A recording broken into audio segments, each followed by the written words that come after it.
opening night of Armenian Film Society's 2024 Armenian Film Festival. So excited to screen the film Seven Veils and see who we talk to on the carpet. Stay tuned.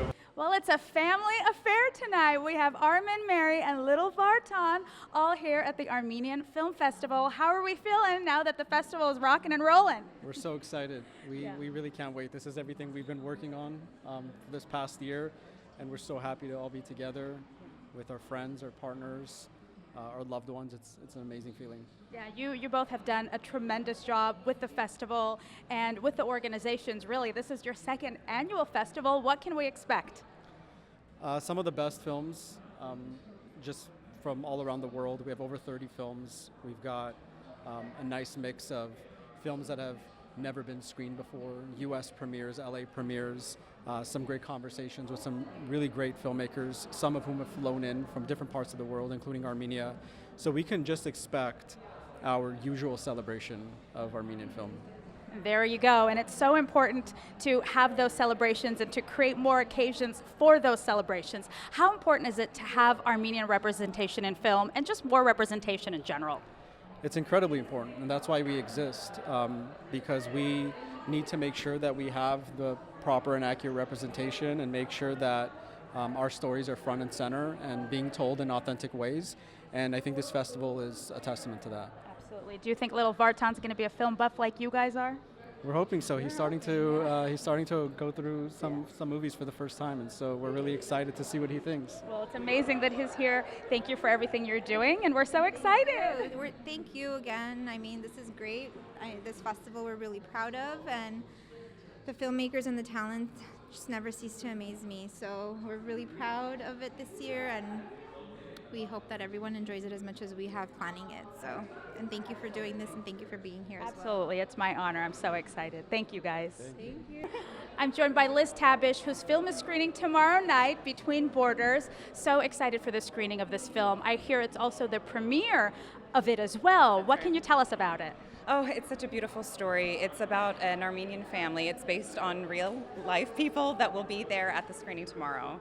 Violet and Ivan Petrosian. They're wonderful, the sweetest people, and their stories that they have their two young daughters. They were living in Azerbaijan in the 80s, and there were racial tensions and issues, and they had to flee their country, their home, and they moved to Volgograd, Russia.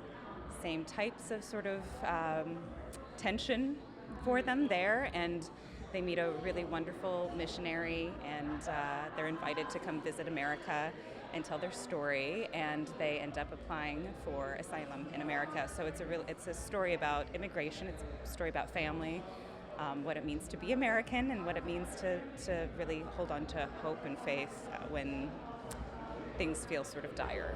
And those are such important stories to tell. Why do you think it's so important to have representation in cinema, especially not only with Armenian cinema, but really all around? Yeah, I mean, that is our world. We have a diverse world full of diverse people, diverse stories, and it is so important to represent that so people in the audience can relate to it and identify with it. This is the first story about Armenians that I've gotten to be a part of. I'm part Armenian, so when I got the script and I heard what it was about, I was very eager to help tell this story. Anything else you want to mention about the film? When can people tune in and see it? Yeah, so it'll be in theaters, in 1,000 theaters across the country in January 26th. It'll be released, and I hope everyone gets a chance to check it out. Absolutely, looking forward to it. Thank you. Thank you. There you go. Nice to meet you, Narbe. So I hear you're in the world of distribution, which is like the behind the scenes of the film world. Talk to us a little bit about that for those of us who may not be as familiar with how all of that works. Yeah, so I'm in theatrical distribution. So basically I work at MGM Studios releasing movies into theaters across the nation and to streaming platforms as well. Very cool. And what brings you out tonight? I'm here supporting the Armenian Film Festival. I'm good friends with Armen, and so here we are. Yeah, and Armin has been doing incredible things. How important is it to support Armenian films and to have more representation in cinema and film? Yeah, it's always good to come back and support our roots and never forget, and to help support the growth of the future. Absolutely. one thing that you're really looking forward to during this festival? Looking forward to some of the Q&As, the post-screening Q&As, and then just getting to hang out with some of my friends in the industry. Absolutely. All right, well, have a good time. Thank you, appreciate Great to it. meet you. Yeah, likewise. Have a good I'm joined by the man of the hour, the founder and president of Armenian Film Society. We're getting ready to celebrate the second annual film festival. What thoughts are going through your mind right now? I'm so excited. At the end of the day, I love movies, and Armenian Film Society is just a collection of folks who love movies and love everything about the Armenian culture. And so there's obviously a lot happening this week, but I think the thing that really sticks out to me the most is just how excited we are, because we've seen these films and we've talked about them endlessly. Mary and I, our programming team, and this is the week where everybody gets to see what we've been sort of thinking about for the last couple of months, and we're just so excited to share that experience. This film has never been screened in the U.S. before, and so I can't wait to just have everybody watch it and talk about it afterwards. Oh, we can't wait to experience it. What's the process like as you prep for the festival? Do you do it a few months in advance? Do you think about it like way ahead of in advance? Because you're very organized. I feel like this is something that's like planned way ahead. We start planning the festival the day after the previous festival ends. I knew it. Yeah, we get together, we start having kind of the big picture conversations.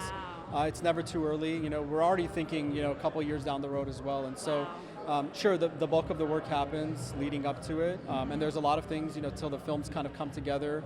There's not a whole lot you can do in the way of the program and kind of planning the details, but it's fun to talk about what does year 3 look like? What does 5 look like? And so that's really exciting. And, we've been waiting for this moment for a year. Yeah, well, we're in year 2. What does year 5 or maybe even year 10 look like that you would imagine? Just in the past year alone, we've seen the volume of films that have kind of come out from Armenia and from all around the world, and such exceptional talent. And so I think that's exponentially going to increase. Year 5, we're going to have 100 plus films, and we're going to have even more filmmakers. And this next wave of Armenian storytellers and filmmakers, that boom is already happening. So it's going to get bigger and better, and we're here to support and provide a platform for the filmmakers. It's really incredible what you do. Did you ever imagine, growing up as a kid, as a big film buff, that you would take on this role and give so much representation to Armenian cinema and bring us these movies the way that you do? No, I grew up attending events like this, from a very young age, and all through sort of my my adolescence, and as I got older, and I've never really thought about something like this until we sort of realized that a void existed that needed to be filled. I love attending events like this because I get to watch movies and discuss them with friends, family, strangers. But I think once it became clear that that opportunity didn't exist for Armenian filmmakers, it became very clear for us that we should probably step in. And what is the biggest message that you would want people to walk away from after this festival or after just experiencing some of these screenings?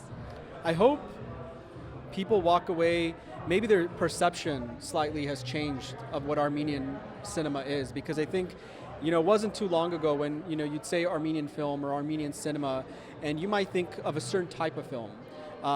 Maybe you think of Soviet Armenian films, maybe you think of some of the stuff that you'd find on TV, but I think in the recent years, and especially this year, that bar is getting much higher, year over year. And I want people to walk away not saying I saw a good Armenian film or a great Armenian film. I want them to say I saw a great film, period. Wise words. Thank you so much, Armin. Thank you. Joined by Kirk Kartosian, who is the CEO of Tequila Mandala, among so many other things. What brings you out tonight? Supporting just a great group, great cultural talent. Armin's a good friend, and it's great to just be able to get around the arts and what help tell our story. Absolutely. This is the second annual Armenian Film Festival by Armenian Film Society. What are you most looking forward to tonight? Well, Seven Veils tonight should be great. I've seen pretty much every movie there is, but not the ones that are being showcased here this week. So that's exciting. Yeah. Are you a big film buff? I'm an Armenian film buff. I love that. I love that you said that. Because if you start giving me questions about American actors and producers and directors, I'm going to fail. But no, it's exciting, and what a great event, great energy, and let's support our people and our arts. Absolutely. How important important is it to support our people in our arts? I mean, it tells a story, right? I mean, we're all proud Armenians, but people who are non-Armenians who can be interfaced by our culture usually have pretty good impressions. So the more you hear that, it's like a vibe I get. People around us are good friends who are non-Armenian, and they appreciate who we are, and in turn we appreciate the cultures of others. Absolutely, love that. We'll have so much fun tonight. Absolutely, thank you. This is how to survive in 102 degrees. It is so hot out today. Oh. But what a great occasion to just get together and to all, unite Yeah. in the name of Armenian cinema. Yeah, we were a year ago. A year for ago. Mercazzi. Oh my Remember? gosh, and here we are a year later. I have to congratulate you on everything because you made history, okay? You did something that no Armenian has ever been able to do, and you made the Academy Award shortlist, okay? So that is an incredible feat. I have to commend you on that. And for such a film, it really is the film that makes it so special. Did you ever imagine that this film and the way that the story is told would touch so many lives? I hoped it would. That was the intention, yeah, wasn't it? Yeah. Every filmmaker, I think, it takes a lot to make a movie. It takes a lot of time, a lot of money, and it's a big commitment. And it wasn't just me. I mean, so many Armenians, both in the diaspora and in Armenia, worked on the film. This was very much your baby. You not only starred in it, you wrote it, you directed it. Like, how is that even possible? And to do it the way that you did. Yeah. Well, it was COVID, so, during COVID, things got extreme, and so, it was a singular experience in my life, for sure. But one that I'm very glad it helped me get connected to my roots in a very important way. Yeah, and for those who haven't seen it, Atom Egoyan is an incredible movie. It's monumental. But this year, for this festival, your role is going to be something different. I hear you're going to be hosting a Q&A in the next couple of days. Tell us about that. Yeah, Anahid Nazarian is a close friend of mine. I've known her for, I think, over 20 years. Wow. Also from the Bay Area. Yes.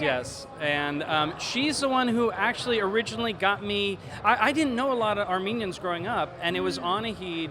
Anahid cast me in a film that she produced called Pomegranate, and it was a long time ago. And that's how I got interested in the Armenian side of my heritage. Anahid and I have been through a lot together. She's an amazing person, and I would say the Armenian Film Festival, everybody's very lucky. Yeah. She does not talk. She does not do interviews. She does not, getting her is a real out. treat. Yeah, and Yeah. she knows so much. She's been through so much as a producer, working with Francis. She was very close to Francis Ford Coppola, so she's going to talk a little bit about what that was. Oh, well, she worked for him for over 30 years, 40 years probably, yeah. So that, I think, I'm excited about it, both because she's my friend and also she's a wealth of knowledge, and she's someone that Armenians should know about, for sure. I love that. There are so many things that Armenians should know about, but I feel like we've come a long way and we're getting a little bit closer to having more representation, right? Yeah, well, it also helps having people like you to promote and get the word out. Yeah, I mean, there's Armenians doing all sorts of things. I think definitely with social media and stuff, I'm discovering people left and right, and I'm like, that guy's Armenian? I never knew that. Right. So, it's as a global community, I think it's important for us to be connected and know about other Armenians out there doing good things. So. Absolutely. And speaking of good things, what good things or fun stuff do you have coming up? What do you got cooking? A book, maybe? No. You wrote a book? That was a while ago. Oh my gosh. It came out in 2016. Oh, well, Yeah. I just found out about it. Yeah. For those who don't know, what's the book about? Tell us about the book. What Lies Beyond the Stars is a novel that I wrote, actually based on a screenplay. Did you know that? I had no idea. It's a screenplay that I wrote that I struggled to try to get it made, and then I ended up turning it into a novel. Beautiful. Yeah. Very relatable on so many levels. You know, Yes. it's about life and Yes. all the beauty and Yeah. all of that. Yeah. So. So next up for me, I am working on other film projects, and hopefully I'll be able to announce something soon. Oh, We're okay. close. So. Okay, well, we're very excited about that, and we'll stay tuned.